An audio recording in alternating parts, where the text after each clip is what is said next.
আমরা প্রত্যেকেই যে যেখানেই বসবাস করি না কেন আমাদের জীবন কিন্তু চক্রাকারে আবর্তিত হতে থাকে প্রকৃতির সাথে যুক্ত হয়ে। সেখানে ফুল, পাখি, লতা পাতা, গান, অভিনয়, নাচ সব কিছুই যুক্ত থাকে। আর তার সঙ্গে সবথেকে বেশি বাস্তবতাকে অবলম্বন করে জীবন যেভাবে চলে সেটা হচ্ছে অর্থনীতি। এই তো গতকালকেই কিন্তু 2025-26 অর্থ বছরের বাজেট বরাদ্দ হয়েছে, আর সেটা নিয়ে প্রচুর লেখালেখি হচ্ছে পত্রিকায়। আজকে দৈনিক পত্রিকাগুলো তো অবশ্যই পড়বো, সবার আগে জানিয়ে দিচ্ছি শুভ সকাল। আমন্ত্রণ জানাই সকাল 24-এ। জীবন যেভাবেই আবর্তিত হোক না কেন, আমাদের জীবনের সঙ্গে সব কিছুই থাকবে, বাস্তবতা এবং স্বপ্নের মিশেল থাকবে। আজ মঙ্গলবার 20 জ্যৈষ্ঠ 1432 বঙ্গাব্দ, 3 জুন 2025 খ্রিস্টাব্দ। অনুষ্ঠান সঞ্চালনা করছে তাসনুভা মোহনা। বাজেটের কথা বলছিলাম, তাই পত্রিকার খবরের শিরোনামগুলো শুরুতেই দেখে নিচ্ছে। চলুন দেখা যাক সমকাল কি কি লিখেছে। গুরুত্বপূর্ণ খাতে 2 বছরের বরাদ্দের চিত্র। জনপ্রশাসন, পরিবহন ও যোগাযোগ, শিক্ষা, প্রযুক্তি, স্থানীয় সরকার, পল্লী উন্নয়ন, কৃষি, সামাজিক নিরাপত্তা, কল্যাণ, স্বাস্থ্য, জ্বালানি, বিদ্যুৎ, প্রতিরক্ষা, প্রত্যেক খাতেই বাজেটটা এখানে দেখানো হয়েছে। তার পাশে স্নেহাশিস বড়ুয়া বলছেন, করের কিছু সিদ্ধান্ত বৈষম্যমূলক। স্থায়ী কমিটির সদস্য বিএনপির আমির খসরু মাহমুদ চৌধুরী বলছেন, এই বাজেট আগের সরকারের ধারাবাহিকতা। এদিকে নারী উদ্যোক্তাদের জন্য 125 কোটি টাকার তহবিল, বাড়ছে বয়স্ক, প্রতিবন্ধী ও বিধবা ভাতা। মূল পত্রিকায় আরও কিছু শিরোনাম রয়েছে। আমি 25-26 অর্থ বছরের বাজেটটাকে শেষ করে অন্য একটি শিরোনাম পড়ছি আপনাদের জন্য। সংস্কারের বৈঠকেও নির্বাচনের সময় নিয়ে আলোচনা। ইনসার্টে বড় একটি ছবি দেখতে পাচ্ছি, যেখানে প্রধান উপদেষ্টা অধ্যাপক ডক্টর মোহাম্মদ ইউনূসের সভাপতিত্বে রাজনৈতিক দলগুলোর সঙ্গে দ্বিতীয় পর্বের আলোচনা শুরু করেছে জাতীয় ঐকমত্য কমিশন। চিকিৎসা না পেয়ে ফিরে যাচ্ছে হাজারো রোগী, চক্ষু বিজ্ঞান ইনস্টিটিউটে অচলাবস্থা।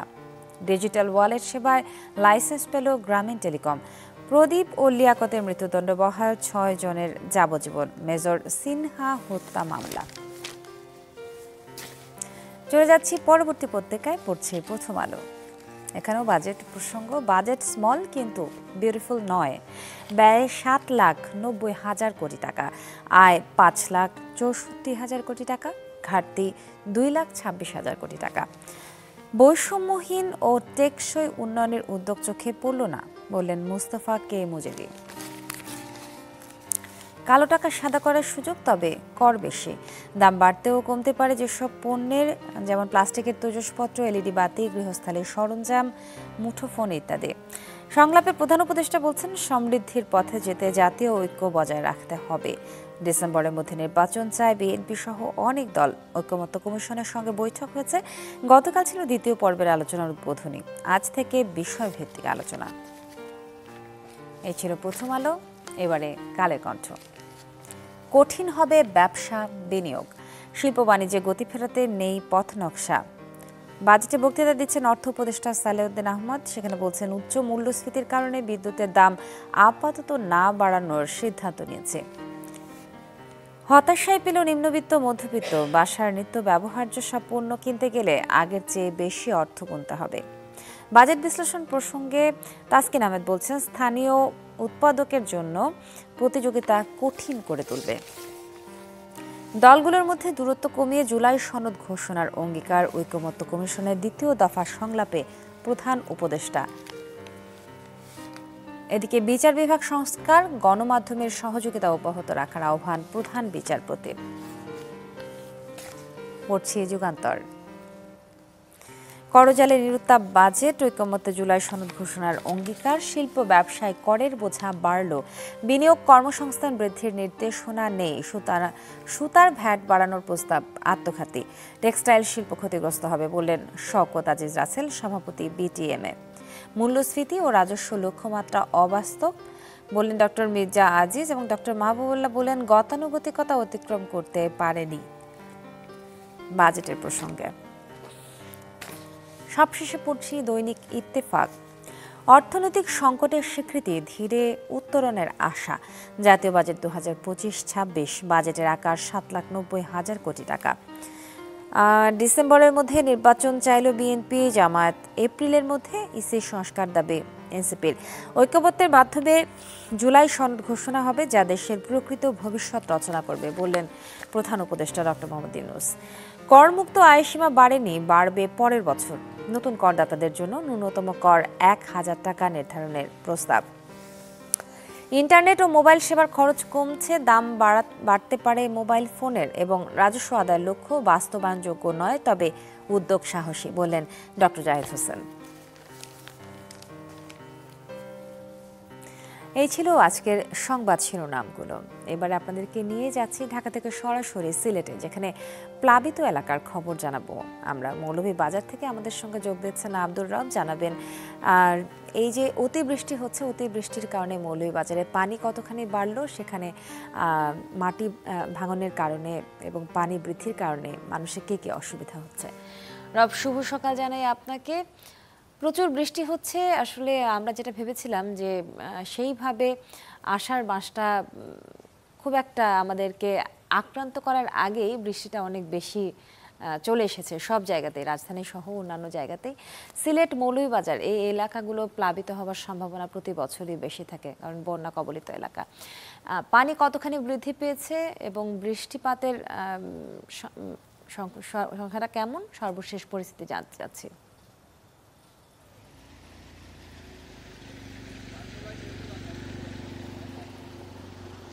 জি, তাসনুবা, আসলে এই অঞ্চলটি বৃষ্টিপ্রবণ এলাকা এবং আসলে এখানে কন্টিনিউ আসলে বৃষ্টিপাত হয়।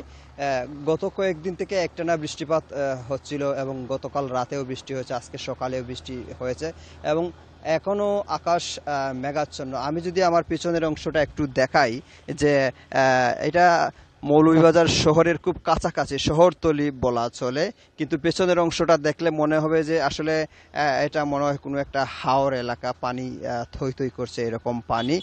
এর পাশাপাশি এই অঞ্চলের এই যে বৃষ্টিপাতের ফলে অনেক এলাকা আসলে জলমগ্ন হয়ে পড়েছে। মূলত অতিবৃষ্টি এবং মৌলভীবাজারের যে মনু, দোলাই, কুশিয়ারা নদী রয়েছে এবং যে ছোট ছোট আরও নদী রয়েছে, পাহাড়ি ছোড়া রয়েছে, সেগুলো দিয়ে আসলে প্রচুর পরিমাণে পানি প্রবেশ করেছে এ জেলায় এবং জেলার বিভিন্ন যে উপজেলার নিম্নাঞ্চল রয়েছে সেই নিম্নাঞ্চলগুলো প্লাবিত হয়েছে, কিছু কিছু রাস্তাঘাট প্লাবিত হয়েছে এবং মানুষের বাড়িঘরে অনেক ক্ষেত্রে পানি প্রবেশ করেছে। এবং আমরা যদি নদ নদীর চিত্রটা একটু বলি, মৌলভীবাজারের মনু নদী এখন বিপদসীমার 43 সেন্টিমিটার উপর দিয়ে প্রবাহিত হচ্ছে এবং আরেকটি পয়েন্টে পানি কিছুটা কমেছে। এর পাশাপাশি কুশিয়ারা নদীর পানি অনেকটা বৃদ্ধি পেয়েছে, দোলাই নদীর পানি কমেছে এবং আমরা পানি উন্নয়ন বোর্ডের কর্মকর্তাদের সাথে আলাপ করেছিলাম। তারা আমাদের জানিয়েছেন যে যদি উজানের ঢল আর না নামে এবং বৃষ্টিপাত যদি আর না আসে, তাহলে হয়তো পানি ধীরে ধীরে কমবে এবং বন্যার সংখ্যা থেকে আসলে এই অঞ্চলের মানুষ মুক্তি পাবে। এখানে আরেকটা বিষয় বলি, যে এখানে যে মনু, দোলাই এবং কুশিয়ারা তীরের যে মানুষ রয়েছে এবং তীরবর্তী যে মানুষ রয়েছে, তারা আসলে অনেক আতঙ্কের মধ্যে থাকেন সব সময়, কারণ পানি বাড়ার সাথে সাথে তাদের আতঙ্ক বাড়ে, তাদের ভয় বাড়ে, কখন নদী ভাঙন দেখা দেয়, কখন বন্যার সৃষ্টি হয়। তবে এখন পর্যন্ত তাসনুবা আসলে বন্যার সংখ্যা এখন পর্যন্ত নেই, বিভিন্ন জায়গায় জলাবদ্ধতার সৃষ্টি হয়েছে। জি, আব্দুর রব, অসংখ্য ধন্যবাদ আমাদের সঙ্গে যুক্ত হবার জন্য। আমাদের সঙ্গে মৌলভীবাজার থেকে যুক্ত হয়েছিলেন সহকর্মী আব্দুর রব, এবং সেখানে পানি বাড়ার কারণে মানুষজন কি পরিমাণে ক্ষতিগ্রস্ত হচ্ছেন সেটাই আমরা জানছিলাম। প্রিয় দর্শক, এবারে জানাবো আপনাদেরকে আবহাওয়ার তথ্য, কারণ আবহাওয়া নিয়েই কথা বলছিলাম এতক্ষণ। চলুন দেখে আসা যাক গত 24 ঘন্টার আবহাওয়ার তথ্য কি বলছে। সেই সঙ্গে জানিয়ে দিচ্ছি আজ সারাদিনের আবহাওয়ার পূর্বাভাস। ঢাকায় সর্বোচ্চ তাপমাত্রা রেকর্ড করা হয়েছে ৩১.২ ডিগ্রি সেলসিয়াস এবং সর্বনিম্ন তাপমাত্রা ২৫.০ ডিগ্রি সেলসিয়াস। রাজশাহীতে সর্বোচ্চ তাপমাত্রা ৩৫.০ ডিগ্রি সেলসিয়াস এবং সর্বনিম্ন তাপমাত্রা ২৪.২ ডিগ্রি সেলসিয়াস। রংপুরে সর্বোচ্চ তাপমাত্রা ৩৩.৭ ডিগ্রি সেলসিয়াস এবং সর্বনিম্ন তাপমাত্রা ২৩.৮ ডিগ্রি সেলসিয়াস। ময়মনসিংহে সর্বোচ্চ তাপমাত্রা ৩১.৪ ডিগ্রি সেলসিয়াস এবং সর্বনিম্ন তাপমাত্রা ২৩.৬ ডিগ্রি সেলসিয়াস। সিলেটে সর্বোচ্চ তাপমাত্রা ২৭.৫ এবং সর্বনিম্ন ২৩.৮ ডিগ্রি সেলসিয়াস। চট্টগ্রামে ২৮.২ ডিগ্রি সেলসিয়াস এবং সর্বনিম্ন ২৫.৪ ডিগ্রি সেলসিয়াস।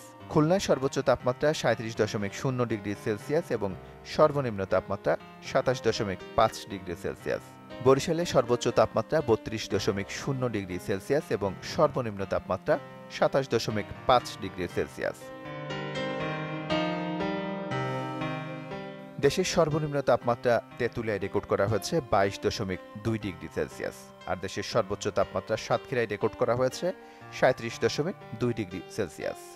আজ রংপুর, ঢাকা, ময়মনসিংহ, বরিশাল ও সিলেট বিভাগের কিছু কিছু জায়গায় এবং রাজশাহী ও খুলনা বিভাগের দু-এক জায়গায় অস্থায়ীভাবে দমকা হাওয়াসহ বিদ্যুৎ চমকানো, বজ্রসহ বৃষ্টি হতে পারে। সেই সাথে ময়মনসিংহ ও সিলেট বিভাগের কোথাও কোথাও মাঝারি ধরনের ভারী বর্ষণ হতে পারে। আজ সারা দেশে দিনের এবং রাতের তাপমাত্রা প্রায় অপরিবর্তিত থাকতে পারে। জানাছিলাম আবহাওয়ার খবরাখবর। এদিকে দরজায় কড়া নাড়ছে ঈদুল আজহা, চারিদিকে উৎসব রব। দীর্ঘ ছুটি কাজেই পর্যটন কেন্দ্রগুলোর প্রস্তুতি নিতে শুরু করেছে। তবে এই ছুটিতে যারা সুন্দরবন ভ্রমণের হিসেব করছেন তাদের জন্য দুঃসংবাদ হলো ৩ মাসের জন্য বন্ধ সুন্দরবনের দুয়ার। মাছ ও বন্যপ্রাণীর প্রজননের এই মৌসুমে সুন্দরবনের বৈচিত্র্য রক্ষায় ৩১ আগস্ট পর্যন্ত এই নিষেধাজ্ঞা জারি থাকবে। এই বিষয় নিয়ে বিস্তারিত জানাবো। মোংলা থেকে যুক্ত হচ্ছেন সহকর্মী মোহাম্মদ আবুল হাসান। আবুল হাসান, শুভ সকাল জানাই আপনাকে। ঈদুল আজহার ছুটিতে আসলে সবাই বিভিন্ন জায়গায় ঘুরতে যায় ঢাকার বাইরে, কিন্তু এবারে যে নিষেধাজ্ঞা জারি করা হয়েছে সেটার পেছনে একটা ইতিবাচক কারণ রয়েছে, যে যেহেতু সুন্দরবনের প্রাকৃতিক বৈচিত্র্য এবং সেখানকার প্রাণী জীবজন্তু আছে সেগুলো যেন ভালো থাকে, সেই কারণে এই সিদ্ধান্ত নেওয়া। এই বিষয়ে আপনার কাছ থেকে সর্বশেষ পরিস্থিতি জানতে চাই। তাসনুবা, আপনি জানেন সুন্দরবনে গত ১ জুন থেকে কিন্তু জীববৈচিত্র্য সংরক্ষণ এবং বন্যপ্রাণী নিরাপদ প্রজনন নিশ্চিত করতে কিন্তু বন বিভাগ থেকে গত ১ জুন থেকে ৩ মাসের নিষেধাজ্ঞা জারি করে এবং আগামী ৩১ আগস্ট পর্যন্ত এই নিষেধাজ্ঞা বহাল থাকবে। তো এই সময়ের মধ্যে কিন্তু আসলে কোনো পর্যটক বা বনজীবীরা কিন্তু সুন্দরবনে প্রবেশ করতে পারবে না। সেক্ষেত্রে বন বিভাগ কঠোর আছে। যদিও আর সামনে ঈদুল আজহার একটা লম্বা ছুটি, সেই লম্বা ছুটিকে কেন্দ্র কিন্তু দেশের বিভিন্ন পর্যটকরা কিন্তু সুন্দরবনে ঘুরতে আসবেন। এটা আসলে অনুমেয় এবং সেই ব্যাপারটাও কিন্তু বন বিভাগের মাথায় রয়েছে। তো কিছু আসলে করার নেই। আসলে যে নিষেধাজ্ঞা সেটি আসলে সরকার নির্দেশনা, সেটা মানতেই হবে। সেইভাবে কিন্তু বনরক্ষীরা কঠোর অবস্থান। তো এই মুহূর্তে আসলে সুন্দরবনে কিন্তু এক ধরনের শুনশান নীরবতা চলছে, কারণ যেমন পর্যটকরাও আসতে পারতেছে না এবং একই সাথে কিন্তু সুন্দরবন নির্ভরশীল যে বনজীবীরা রয়েছেন তারাও কিন্তু ঢুকতে পারছেন না। যদিও গতকাল কিন্তু কিছু পর্যটক এসেছেন সুন্দরবনে, কিন্তু সেখানকার দায়িত্বরত যারা কর্মকর্তারা ছিলেন, করমজল বন্যপ্রাণী প্রজনন কেন্দ্রের যে ভারপ্রাপ্ত কর্মকর্তা রয়েছেন হাওলাদার আজাদ কবির, তিনি আসলে সেসব পর্যটকদেরকে ফিরিয়ে দিয়েছেন। তারা হয়তো জানতো না যে সুন্দরবনে যে নিষেধাজ্ঞা চলছে পর্যটকদের উপরে। আসলে এছাড়া এই এলাকার যারা বন নির্ভরশীল যারা বনজীবীরা রয়েছেন তাদেরও কিন্তু আসলে এই নিষেধাজ্ঞায় কিন্তু তারা কিন্তু আসলে অত্যন্ত মানবতার জীবনযাপন করবে, কারণ তাদের ক্ষেত্রে কিন্তু ওই ধরনের সরকারি যে সহায়তা সেটা আসলে অতটা যেহেতু অপ্রতুল, মানে খুবই অপ্রতুল। তো সেক্ষেত্রে কিন্তু এটা কিন্তু জেলেদের ক্ষেত্রে, কিন্তু এছাড়া পর্যটক ব্যবসায়ী যারা রয়েছেন, ব্যবসায়ীরা যে ক্ষতিগ্রস্ত হবেন শুধু তা কিন্তু না, এর সাথে জড়িত ট্রলার চালক, বোট চালক, সুন্দরবন গাইড, বিভিন্ন ধরনের লোকজন, হোটেল মোটেল অনেক লোকই এর সাথে জড়িত, তারাও কিন্তু ক্ষতিগ্রস্ত হবেন। তারা আসলে বলছেন, আমি কয়েকজন ট্রলার চালকের সাথে কথা বলেছি, তারা আসলে বলেছেন যে এই ৩ মাস আসলে তাদের যে কি কষ্ট হবে সেটা আসলে বলার অপেক্ষা রাখে না। তো এই ৩ মাস যদি বন বিভাগের পক্ষ থেকে কোনো সরকারি সহায়তা প্রদান করা হতো তাহলে তাদের আসলে খুব উপকৃত হতো। তবে এই বিষয়ে আমি পূর্ব সুন্দরবনের যিনি বিভাগীয় বন কর্মকর্তা রয়েছেন রেজাউল করিম চৌধুরী, তার সাথে আমি কথা বলেছি। তিনি আমাকে জানিয়েছেন যে এসব বনজীবীদের আসলে সরকারি সহায়তার জন্য গত ২ বছর আগে কিন্তু তাদের পক্ষে সংশ্লিষ্ট মন্ত্রণালয়ে একটি চিঠি লেখা হয়েছে। সেই চিঠির আলোকে কিন্তু এবছরে থেকে তাদের খাদ্য সহায়তার ব্যাপারে একটা তালিকা চেয়েছেন বনজীবীদের, প্রকৃত বনজীবী যারা, তাদের জন্য একটা তালিকা চাওয়া হয়েছে এবং সেই তালিকাটা কিন্তু পাঠিয়ে দেওয়া হয়েছে, যাতে এই বন্ধের মৌসুমেই যাতে তারা খাদ্য সহায়তা পায় সে ব্যাপারে আসলে তারা প্রস্তুত রয়েছেন এবং সেটি আসলে নিশ্চিত করেছেন তারা যাতে খাদ্য সহায়তা পায়।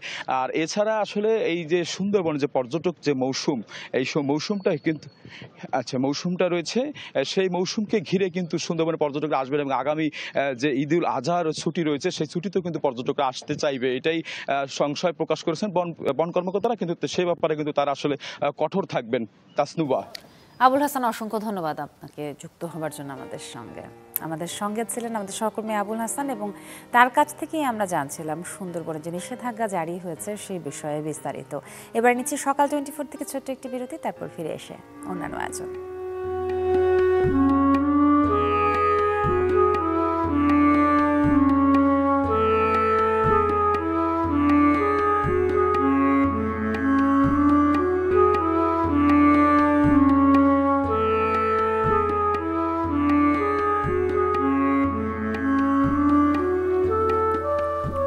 আমন্ত্রণ আরও একবার, দেখছেন সকাল 24। বলেছিলাম অন্যান্য আয়োজনের সঙ্গে দিয়ে ফিরে এসেছে জন্মদিনের শুভেচ্ছা জানাতে। আজ যাদের যাদের জন্মদিন তাদেরকে চ্যানেল 24 পরিবারের পক্ষ থেকে জানাই শুভ জন্মদিন। সেই সঙ্গে জানাবো সারা বিশ্বের সেই সব কিংবদন্তি ক্ষণজন্মা মানুষদের কাদের কাদের জন্মদিন এবং কী কী কারণে তারা কীর্তিমান হয়েছেন সেই সব কথা।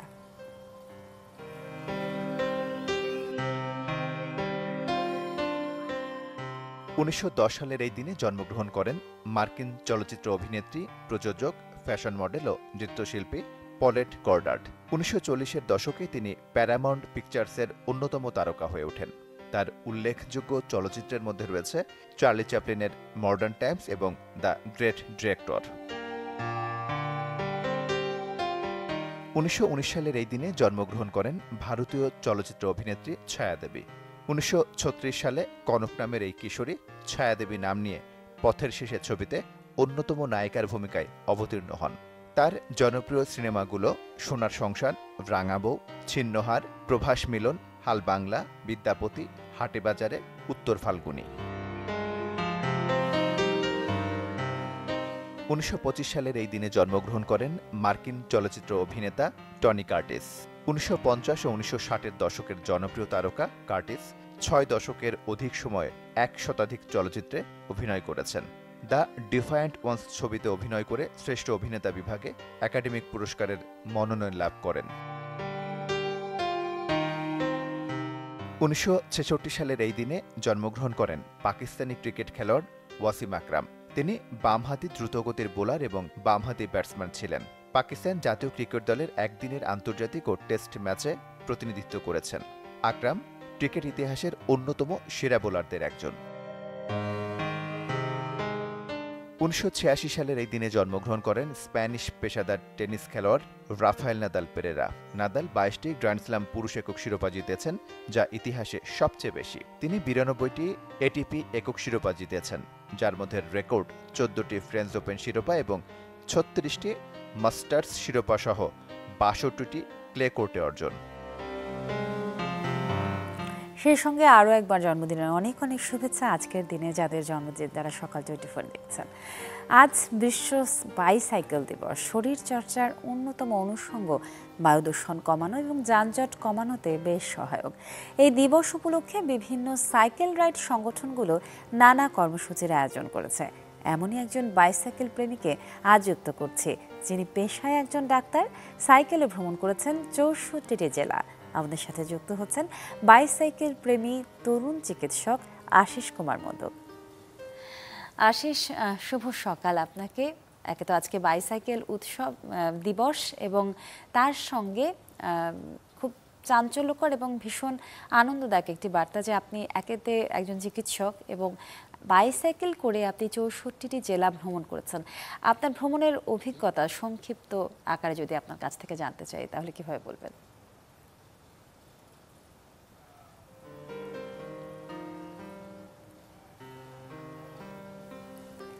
আচ্ছা, আশিসের সাথে আমাদের সংযোগটা বিচ্ছিন্ন হয়ে গেছে। আমরা আবারও চেষ্টা করব তার সাথে সংযুক্ত হওয়ার জন্য। অনেক অনেক ধন্যবাদ। আমরা চলে যাচ্ছি আমাদের পরবর্তী আয়োজনে।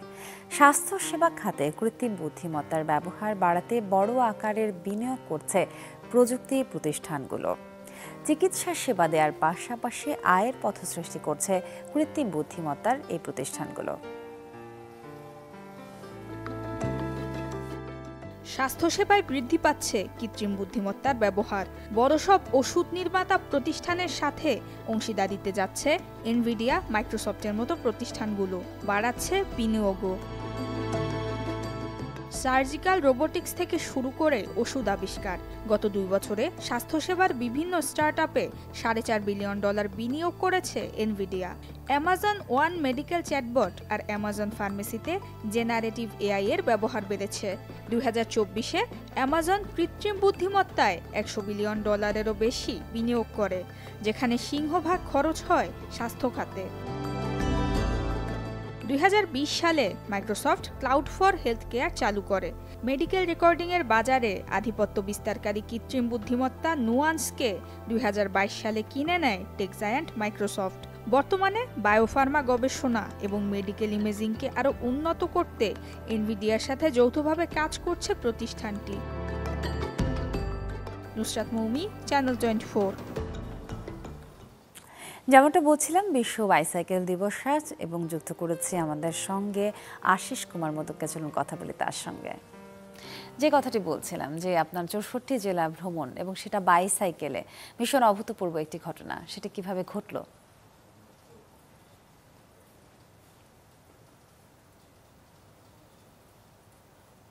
জি, আমি ঠিক শুনতে পারি নাই। আচ্ছা, আমি আরেকবার প্রশ্নটি করছি। আপনি 64 জেলা ভ্রমণ করেছেন এবং সেটা বাইসাইকেলে। এই অভিজ্ঞতাটা আপনার কাছ থেকে সংক্ষিপ্ত আকারে জানতে চাই। জি, ধন্যবাদ আমাকে আজকে আপনাদের এই অনুষ্ঠানে যুক্ত করার জন্য। আমি ডাক্তার আশিস কুমার মোদক। আমি ছোটবেলা থেকে সারা বাংলাদেশ ঘোরার একটা ইচ্ছা ছিল আমার, কিন্তু সময় সুযোগ ওরকম হয়ে ওঠেনি। যখন আমি এমবিবিএস পড়তেছি তখন আমার এক বন্ধুর সাথে পরিচয় হয় এবং সে সারা বাংলাদেশ বাইসাইকেলে ঘুরতেছিল।